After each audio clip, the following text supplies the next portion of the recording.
Makadiko. Ndakamirira hangu ZANU-PF representative. Wakavhara mutungamiri wenyika shamwari. Handivhunduka kuti ZANU-PF ichadyiwa. Nekuti kushaya hayo mari yakawanda yekuti tivhirope matara, yekuti pende dzimba, yekuti tenge kana kuti zvinoda vanhu vese nyika ino. Asi kudyiwa haidyiwi nokuti inohwina nekuda kwekuti vanhu vakaona kuti iri durable. ZANU-PF inenge Toyota Hilux. Kokuda. Haipende. Chatoda kutaura nini pama-elections handitika. Ma-elections inini since tichaziva ma-elections ka. Aiverengwa province kuti yaita nhamba yakati, yaita nhamba yakati, yaita nhamba yakati. Kwete zvokunzongoti natikorofokoroko usiku pongonzi 60%. Yakanzi 60% nani? Ameno mapesenti. Yanga isiri 53 kana 54. 54. But ukona Kuda. Hapana timeline yekunzi ma-results anoverengwa na 12 masikati, 12 manheru, 9 makuseni. Hapana timeline. Vakati ma-results anobuda within 7 days after the election. Izeki. Ko iyeyo 54% iyeyo yakabva papi. Isati namboziva kuti ukukwaita zvakati, ukukwaita nhamba yakati, ukukwaita nhamba yakati. Mapercentage yacho akawanikwa sei? Zvimwewo zvandoda kuti Gweja akawanikwa sei mapercentage? Zvinoitwa nezeki. Kazhinji zeki zvinoreva kusangana kunoita mapoliticians ese. Kana kuti vanhu vemapato ese achisanganisa kuti aumbe vanhu vanovhotesa. Saka vanovhotesa vakaona kuti kana vanhu vasauye kuzovhota vanoti vanopiwa 2 days, zveziri 2 days. Zvino zvakaratidza kuti zvapera. Saka kana zvinge zvapera unobva wavhara kuvhotanga chiwerenga. Saka kana vakakurumidza vanoti hapana mboya ukaita after 2 days idzodzo, nyaya 1 day vanga vakazoti 1 day. Saka 1 day rikaita noti kwai 9. 1 day rikaita iroro zvotora kuti zvatodini? Right. Tomboenda pane imwe nyaya futi handitika. Ko ma-elections handitanga akagadzirirwa ilaya kuti pachatika ma-elections musi wakati. Asi I wonder why kuti pakazonzi mapepa ashota. Hanzi mapepa akanonoka. That's why pakapamizirwa rimwe day. Ko aigozononoka sei izvo zvinhu zvanga zvigorerese zvichizikanwa kuti Kuda chakaitika pakaita ma-double candidates. Handitika? Especially kwenyu kumachinja uko. Saka pane vamwe vaida kuiswa paballot. Ma-election akafamba mune zvakanaka. Opposition party ikadhonza tambo dzayo kusvika papercentage yakaita kune kuma 19%. Inonyanya kunyanya. Vanhu vakaona kuti tikatedza opposition party hatibudire tosungwa nemapurisa nemasoja vachinesana navo nekuti opposition party zvinoona kunetsana nehurumende. Okay, saka usingazive ngazi. Saka iwe ndizvezvo. Saka zvazviri kutaura ndezvokuti hamufane kutomboita opposition handiti. Zvinoitika kana nokuti wewe kana uchitaura kuti hanzi kana uchiita opposition unenge uchinetsana nehurumende. Asi zvinhu zvagara zviripo kuti kupikisana kwagara kuripo. Kupikisana kunofanira kuti kana munhu achikanganisa. Kwete kungoti kungogairana. Zvatakaita panapa inini opposition party, inini ruling party. Inini handikugairi, usingati gairi, hatipikisani nekuti ticharinzwisana. Saka ukangoona kunge inini ndiri kuchita mari kana ndikutsvaka mari. Saka iwewe uri kutaura kuti vanhu opposition ndio iri kugaira ruling party handiti. Ichitanzi mari hamuna mari zvinhu zvakaoma. Izvozvo zvichigadzirika ko 15 billion yakamboenda yakaenda kuti kana uchiti hangu 15 billion hadisi. Hauizive iyo yakashaikwa. Ndinongo zati hurumende yakandudza takagadzira 1 million yekuti mafuta iyi. Saka ko maruma andiri kumbonzwawo pamwe ndezvokunyeba pamwe ndezvechokwadi nokuti pari kudaitwa marirani.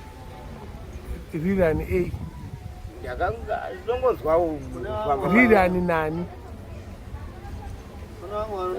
Mani mbokubvunza Kuda. Mutungamiri weZimbabwe ndiani? mutungamiri wezimbabwe comrade Yema Mhlanga. Mutungamiri wezimbabwe ndiani? Mutungamiri weZANU-PF ndiani? Mhlanga. Mutungamiri weCCC ndiani? Nosonjamiri. Mutungamiri weCCC ndiani? Mutungamiri weMDC ndiani? Handitika. Saka president weZimbabwe ndiani? President weZimbabwe according nezviripo zvakabuda musarudzoka Emerson Mhlanga. Unopikisana nazvo? Hazvipikiswe because zvakatofanana. Saka uda kutaura kukuitwa rirani yei? Vanhu vanenge vachingotaurawo kwanenge asina kuswera. Ini handisi kuziva kuti ndezviripo, asi vanhu vari kungotaurawo. Yo une t-shirt here kana yeCCC unayo? Yaunayo? Gweja une ma-t-shirt manga neZANU-PF? 3. Ukuda mamwe? Ndokuinzira mamwe here? Ndikaona ndinoada. Achandoita ndechoti ndikange ndine ma-t-shirt akawanda ndikasapa munhu anenge andikumbira ini. Asi ndogara nawo. Ndikasapa munhu anondikumbira ndorofana ndine 3. Anondikumbira ini kana tinoenda nokusangana ndikasazovapa. Unomakwa nawo achitanziwa kuti chinonzi right. Ndakuda kubvunza Kuda. Kuda une t-shirt yeZANU-PF? Hazvina. Ko yandakambokuona wakapfeka kwayona?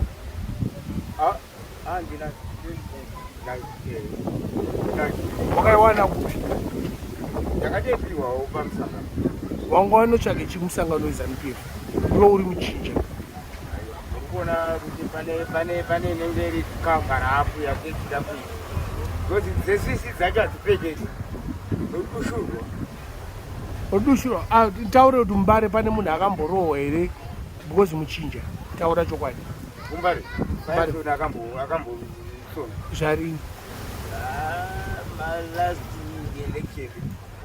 23 August. Ayo tikutaura zvemai manje ka? Ya Second Republic. Aiwa, apa pana munhu akamborohwa. Ai zvakaitika fair. Yanga iri free and fair election. Ai zvakaitika fair. Hapana kana munhu akatyisidzirwa kana because mapurisa acho kusunga nometa uri webato ripi wevhariro kana wakada kutyisidzira munhu. Saka musataure this is called the Second Republic of Zimbabwe. Yo kana wakataura zvinhu zvaitika before. Kutaura zvikuitika manje manje. Aiwa apa pana Mhlanga apa pana akamborohwa asi time yaMugabe vanhu vaibamira. Ehe. Apa zvakaitika fair apa. Saka kana munhu atyisidzira munhu kana iwo ma-t-shirt vaingofamba vakapfeka wa nepamariro tatisi tese kumariro. Kumariro muna 30 ka? Vanga vasina kuvagoga here. Pane munhu akarohwa? Hapana. Takaenda kumariro ka? Takaenda. Takadzoka mushe. Handiti. Hapana atyisidzirwa kana kurohwa. Saka there was no violence pa-election ya 23 August 2023. Yanga isina violence. Yanga isina. Marengi chaipo vaifamba vakazvipeta. Handitika. Saka sina kana munhu anotyisidzira munhu kana kuita sei. Yo inini handisipo hangu. That's why ndikubvunza imimi vagari veMbare. Because pane vamwe vanhu vanotaura kwavasina kuswera. Ma-elections anga ari fair. Angari fair. Hapana atyisidzira munhu. Kana kukambena vamwe nevamwe yangokambena zvavo pasina anondoitira umwe violence. Saka iwewe se a losing party. Yo hanzi if you can't beat them you should join them. Right. Saka iwo unozoona seiwo apa tongofamba nezviripo. Nyika yoendera mberi. Tongofamba nezviripo. Gweja. Because president aripo ndiani? Zvakapera but vane mwane nharo ngaono isusu tivapana zvatakaita tione kuti zvandakaita nini nekuti handioperate ndindini vanozoda kupikisa ngavapikise tozozviona. Zvekupikisa hapasisina because iye makuluwani wacho wetriple C wachoka akatongoona kutoti zvakatoti zvadhakwa ndatipa but haasi kubvuma ka but hazvina karivhesi cheti because mapepa akatosainwa akatonzi president wezimbabwe vakatoenda kunational sports achitogadzikwa saka hapana aiwa waita basa kuda ehe shapu.